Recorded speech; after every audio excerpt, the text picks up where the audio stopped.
Good morning to both of you. Good morning. As you said, it's all over the papers this morning, but can you fill us in, Aoife, on this case and the background of it? Yeah, so Grace was born in 1978 to a teenage mother. She was taken into care in a house in the southeast.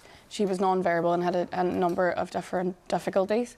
It became apparent because of bruises and different injuries on Grace's body, and that she was removing her clothes whenever she was out or whatever, and initial concerns were flagged that she was being physically and sexually abused.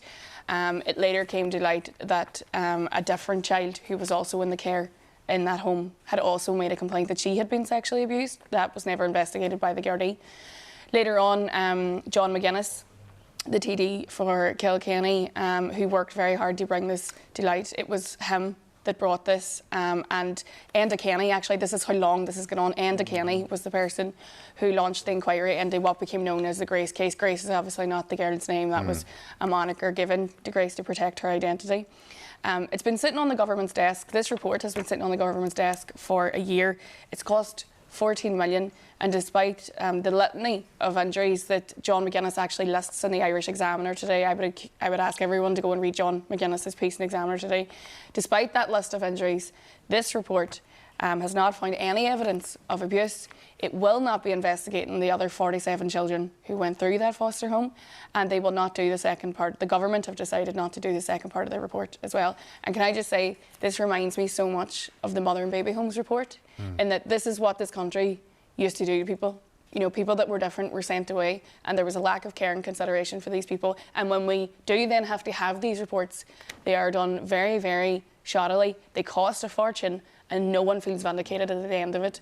And there's going to be a dull debate on this, but every single opposition TD has come out and said they're in disbelief at this report. Because people could be reading the papers today, Sean, and being like, why are all these TDs so angry? They found that she wasn't sexually abused, but there is a big disconnect over the injuries that Grace had. And let's remember, she was there from the age of 11, so 1989, until 2009, she was in this home for a couple of decades, and credible concerns about sexual, physical and emotional abuse. She has been apologised to by the HSE and awarded $6.3 million. She was given a settlement by the HSE. Very substantial settlement. They said you were abused, but yet this report has weak findings. It doesn't seem to kind of correlate with the evidence that's there against this poor woman. No, it doesn't. And like, it's surprising, but unfortunately it's not shocking either. A lot of people would have predicted this would be the outcome from this particular commission of investigation because of the way that these commissions work. And the Taoiseach, now in hindsight with what we know now, was laying the ground for this last week in the Dáil when he was saying, when people were calling for, you remember, a commission of inquiry into the spinal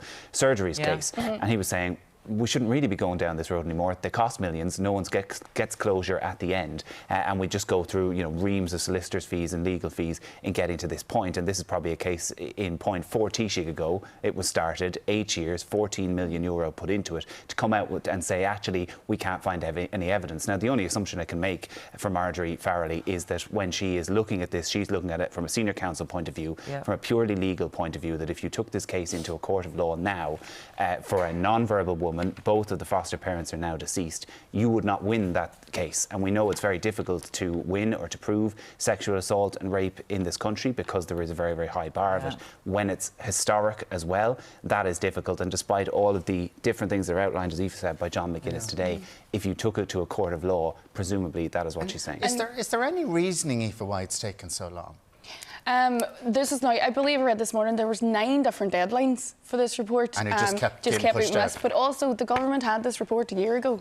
This was a year ago. Mary Lou McDonald put out a statement last night saying this was on the government's desk a year ago. The dog is into recess now for Easter in 2 days. Why was this only released now? Well, what do we do from here, Aoife? Because we have reports after reports, we've had inquiries, we've had tribunals that never leads to anyone being accountable. Don't want to be pointing fingers at people in the Dáil right now, but like, let's be honest about it. Let's point the fingers. But what is the point on 14 million euro? And Norma Foley seemed to be distancing herself from this, like she was. Well, she said there's no executive summary. First of all, she said that the family members of the other 47 children weren't informed that this report was going to be published and weren't informed that they weren't proceeding with the second part of the investigation, which many of them would have wanted. I think there was 7 cases in particular of interest that would have wanted this follow-up report. So there's a lot of the procedural bits that have been done with others, like the mother and babies.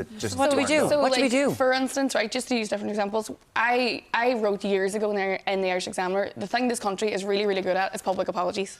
But no one seems to learn anything. And we know at the minute there are still crises in mental health services for children. There are still crises in foster care. There are still crises in getting school places for children. So we're not learning anything from these people that we deem different, or the state, in the care of the state, and they're not treated equally, and they're fighting for their services. And eventually we're going to have to apologise to all these people as well. And no one seems to learn anything. There seems to be no accountability. And it's because of the reports like the mother and baby home and the Grace case that no one's even worried. Sure, it's not our money, 14 million, what odds is it? But children like Grace, or now women like Grace, are the people who suffer, and no one seems. And even yesterday, Norma Foley, the minister in charge, was trying to distance herself from this report, would say, well, I wasn't in government, I didn't write the report. That's not good enough. No. You would also wonder for people who are, and hopefully there aren't many people who are in a similar situation, but there are abusive situations all across the country, not necessarily in foster care. If they're looking at a commission that spent 8 years and all that money and they see no answer at the end, of course they're going to think, well, what hope do I have? Why would I speak up? Exactly. Because no one's going to follow my case.